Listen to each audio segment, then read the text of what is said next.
Chapter 2.6 Science and Spirituality.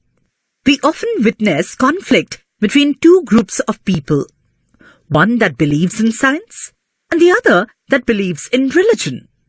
Conflict means fight. Dr. Kalam was a great scientist. This is indisputable. But he was also convinced that fact and faith can together create a better planet.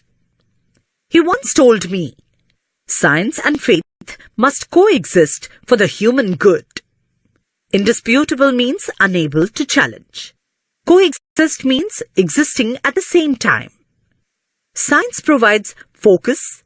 Focus helps us solve questions, discover the truth, and conceive inventions. Faith provides perspective. Perspective helps us see how our creations and discoveries go on to impact a combination vital for the success of societies. Inventions means creations. Perspective means view, particular attitude towards something. Vital means essential. Science accelerates progress and faith curbs it within reasonable limitations. If the two function true to their roles, they will work together for the betterment of humanity. Curbs means controls or keeps something within limit. Dr. Kalam's own life was nourished by multiple faiths.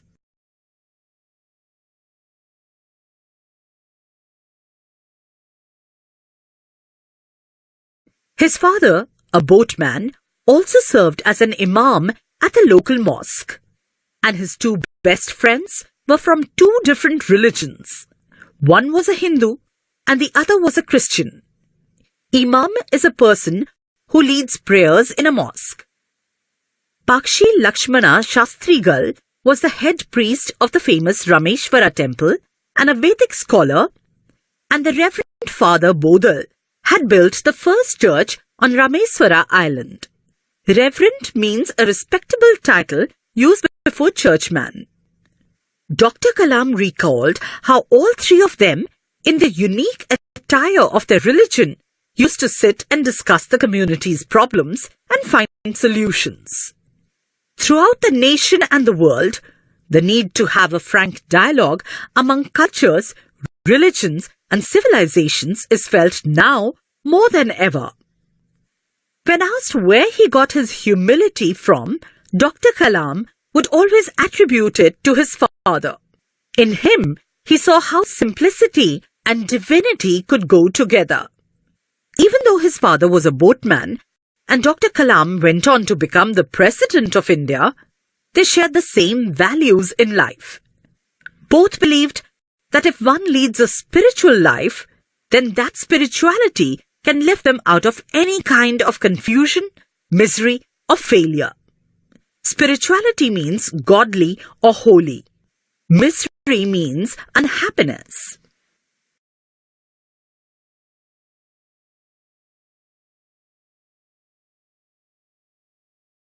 In 1960, when Dr. Kalam joined ISRO, it was just a fledgling organization. Fledgling means new and inexperienced. His interactions with the great scientists, Professor Vikram Sarabhai and the Reverend Peter Bernard Pereira, shaped his thoughts on religion. It was here that he learnt about the true meaning of religious service.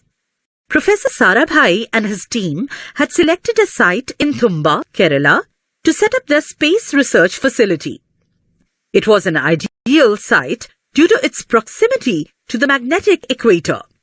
Proximity means nearness. But there was a major roadblock in getting possession of the site, as it was the fishing grounds of Thumba's fishermen. Roadblock means obstruction. Possession means ownership. Moreover, it had an old church of St. Mary Magdalene, a bishop's house, and a school which was under the administration of the church. Bishop is a senior member of church. Government officials predicted that it would be impossible to relocate so many people from the site and destroy religious institutions for the sake of a space research center. But upon Dr. Sarabhai's persistence, it was suggested that they approached the only person who could help them in this situation, Father Pereira, the then bishop of the region. Persistence means firm in action. Dr. Sarabhai and Dr. Kalam approached Father Pereira on a Saturday evening. The Reverend said, "Oh, Vikram, you are asking me for my children's abode, for my abode, and for God's abode. Abode means home.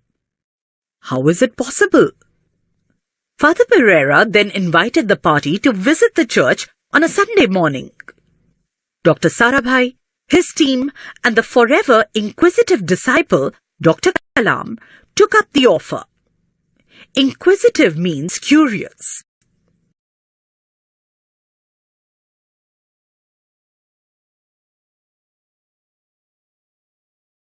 At church the next Sunday, the Reverend invited Dr. Sarabhai up to the dais after the prayer service. Dais means high podium or platform. Turning to everyone present, he said, "Dear children, here is a scientist, Dr. Vikram Sarabhai. What does science do for us? We benefit from the devices that science has developed to light up our homes. I'm able to talk to you using this mic, thanks to technological advancement. Mic means microphone, mic. Advancement means the process of promotion. Medical science allows doctors to diagnose and treat patients. Science and technology enhance the overall comfort and quality of human life. And what do I do as a preacher? I pray for you, for your well-being, and for your peace. In short, Vikram and I are doing the same job. Both science and spirituality seek the Almighty's blessings for the prosperity of the human mind and body. Almighty means supreme and powerful. Dear children, Dr. Vikram says that within a year, he wants to build scientific facilities near the sea coast, replacing all the settlements that now stand there. Now, can you give up your abode? Can I give up my abode? Can we give up God's abode for such a great scientific mission?" Dr. Kalam recalled how he witnessed a pin-drop silence for a long moment. Then everyone got up and the whole church reverberated with the deafening noise of a collective Amen. Reverberated means echoed loudly. Deafening means a loud noise. Amen, a word to say, yes, it should happen. And so, work on the research center was soon underway, but not without alternate accommodation being offered to the affected fishermen, the church, and the Reverend Pereira.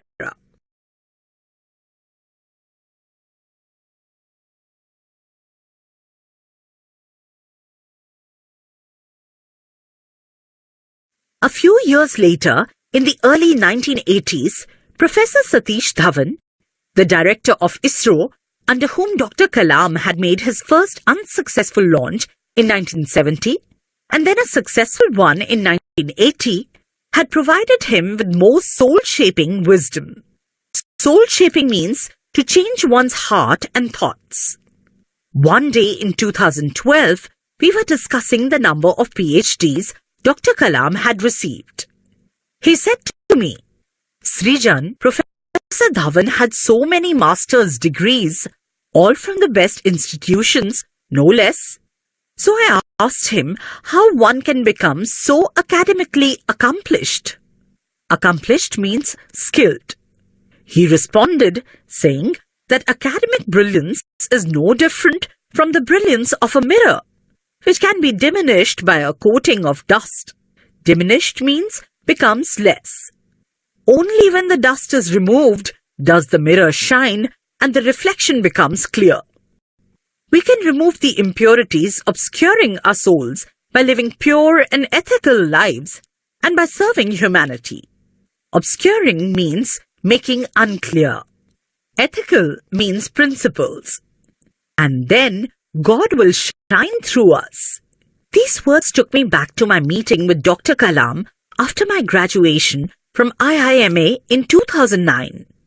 At the time, he had advised me to use my degree and gold medal to transform the society I lived in. Back in the present moment, it suddenly struck me that Dr. Kalam's advice had in fact directly resonated from Professor Dhawan's beliefs. Resonated means echoed or resounded. The more I lived and worked with Dr. Kalam, the more I realized that through his words of wisdom, I was getting to learn from countless great minds. Wisdom means knowledge. Countless means too many to be counted.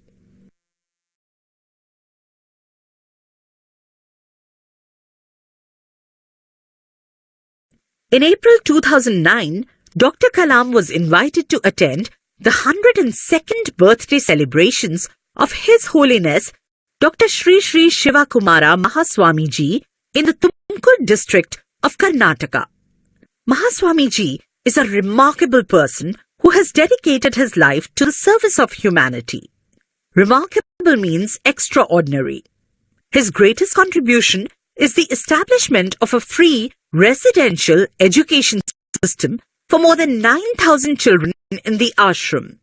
The most astonishing aspect of the entire event of his birthday was that the 102-year-old Swamiji stood on his feet without any support.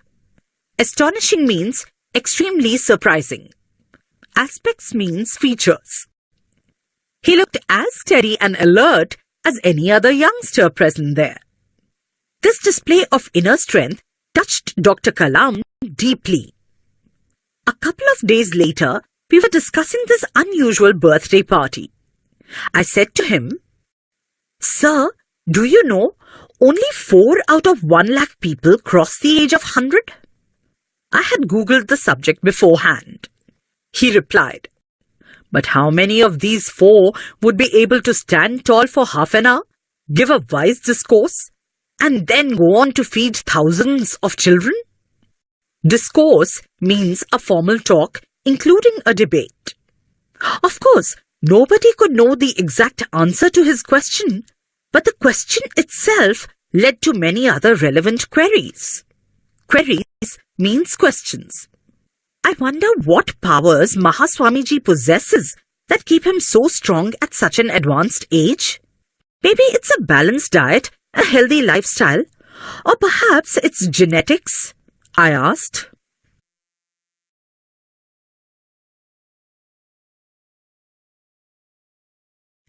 Dr. Kalam sat contemplating deeply. He recollected the tenet of goodness of action from Pramukh Swamiji. Contemplating means look thoughtfully for a long time. Tenet means a principle or belief. Then, perhaps swimming in silence to the shores of Mahapragyaji, he gathered the sands of conscience to be our guide, our best friend.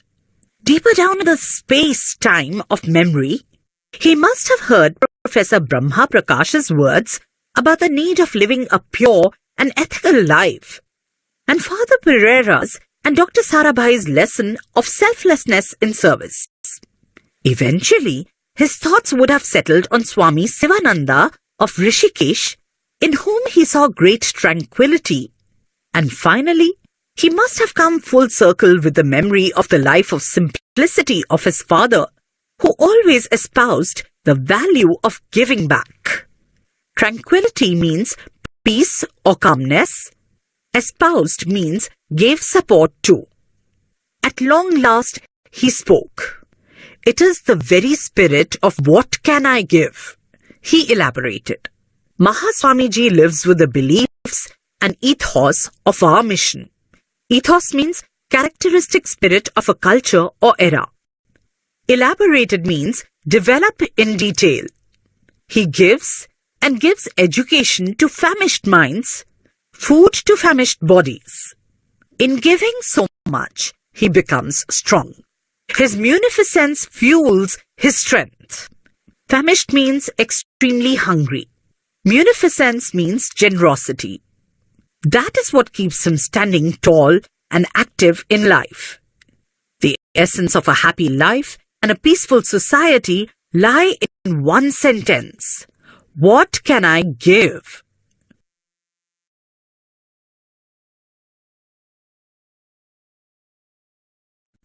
Turning to me, he asked, "What is the reverse of what can I give?" Circumspectly, I replied, "What can I take?" Circumspectly means cautiously. "Yes," he said, "and that is the thought which is responsible for all the wrong we see around us. We think that we can take from the environment and destroy it indiscriminately. We think of what we can take from other humans, leading us to corruption and inequity. Inequity means injustice. Indiscriminately means randomly. Corruption means dishonestly taking bribe. This attitude of taking and taking even destroys families. To keep this planet livable and the human race thriving, we have to replace this attitude of what can I take with the goodness of what can I give. Livable means enjoyable or worth living. Thriving means develop well. The gravity of the message struck me. This challenge became my silent motivation. 3 years later, in 2012, this idea became a reality as a What Can I Give movement, through which Dr. Kalam tried to combat corruption, environmental degradation, and social evils. Degradation means devaluation or depreciation. Evils means wickedness. It is important that we ask ourselves this question, for in the answer lies the truth of humanity. So go ahead and question yourself. What can I give? The answers will be astounding. Astounding means amazing, surprisingly impressive. Adapted from the What Can I Give by Sri Janpal Singh.